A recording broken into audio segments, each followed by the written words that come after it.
ഷേ ഇന്ന് over time work ആ കാലമാടൻ എന്തോ പണിയാ തന്നത്. ഞാൻ ഇതെല്ലാം കൂടി നീ എപ്പോൾ ചെയ്ത് തീരുമോ? വീട്ടിൽ ചില എന്തായാലും ലേറ്റ് ആവും. ആളെ വിളിച്ച് ടി വി ഊരിയിട്ടേക്കാൻ പറഞ്ഞേക്കാം. എങ്കിൽ ആ പൊട്ടി അത് ചെയ്യത്തില്ല. ഇടി വെട്ടിക്കഴിഞ്ഞാൽ ടി വിയുടെ പണി തീരും. ഹലോ. ഹലോ. ആ എടി ഞാനിന്ന് വരാൻ കുറച്ച് ലേറ്റ് ആവും കേട്ടോ. മഴക്കോളും വല്ലതും ഉണ്ടെങ്കിൽ, അല്ലെങ്കിൽ വേണ്ട നീ ഇപ്പം തന്നെ അങ്ങ് ഊരിയിട്ടേ. ഇന്നലെയൊക്കെ നല്ല ഇടിയും മിന്നലും ഒക്കെ ആയിരുന്നു. ടി വി അങ്ങ് ഊരിയിട്ടേക്കണേ കേട്ടോ, മറക്കരുത്.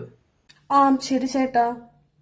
എടി മറക്കരുത്, ടി വി അഴിച്ചിട്ടേക്കണം, മറക്കരുത് കേട്ടോ. കാരണം ഇന്നലെ മിനിങ്ങന്നൊക്കെ നല്ല ഇടിയും മിന്നലും ഒക്കെ ആയിരുന്നു. നീ ഇപ്പം തന്നെ അങ്ങ് ഊരിയിട്ടേ, ഒന്നും നോക്കണ്ട. കാരണം എങ്ങാനും മിന്നലും എല്ലാം മിന്നിക്കഴിഞ്ഞാലേ LED TV-യാ. ഇന്നാളീ ഒരു പണി വന്നിട്ട് എത്ര രൂപയാണെന്നറിയോ ചിലവ്. അതുകൊണ്ട് ഒരു കാര്യം ചെയ്ത് ഇപ്പം തന്നെ അങ്ങ് ഊരിയിട്ടേ കേട്ടോ, മറക്കല്ലേ. ആ ശരി ചേട്ടാ, ഇട്ടേക്കാം.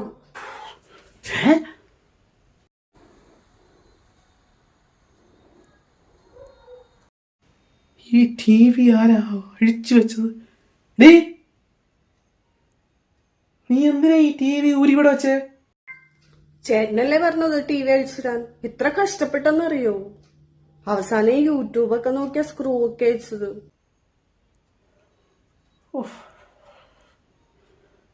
അന്ന് എനിക്ക് എന്തിൻ്റെ കേടായിരുന്നു. ആ സമയത്ത് വല്ല സന്യസിക്കാനും പോയാൽ മതിയായിരുന്നു.